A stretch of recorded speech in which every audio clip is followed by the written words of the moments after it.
kimin başını iş düşmesin. İş düşeyse başına çın dostları kaçmasın.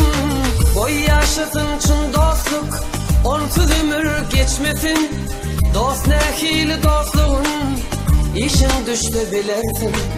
Çın dostlar kıyın günne dost, yıkılan çağında dost. Hasta vaktin halından haber alsa şonla dost. Dostum köp deyip övünme, sıyna kendir önünde. Hak dost kalır yanında, bir kızının yerinde.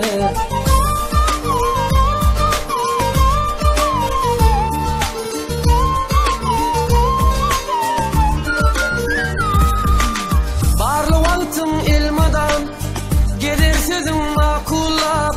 Yanımda kim rav olur, işinde avreydiler. Büdüreysin yolunda, gelmir birce sorulap. Dost ne hili dostluğun, işin düştü bilersin. Senin devran gidince, sen sayanda gezilir. Sonra salamın alman, senin yüzün soğudular.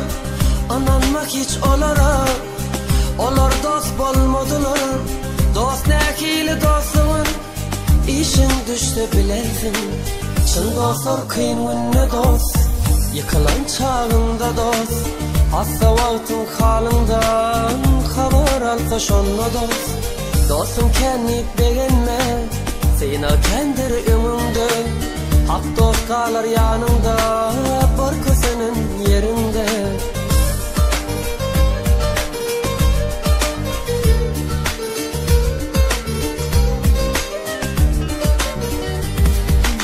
Gitse ıskal devletin, yakın dostların gider. Sen yeke bulup kalsın, kamlanıp gönlüm çöker. Şonna dilin keltelip, suyucu günlerin ötür. Dost ne hili dostluğun, ana şunu bilersin. Aydan sözlerime düşün, barsana Allah yakın. Hem atan inen yakın, uyandığın cigin yakın.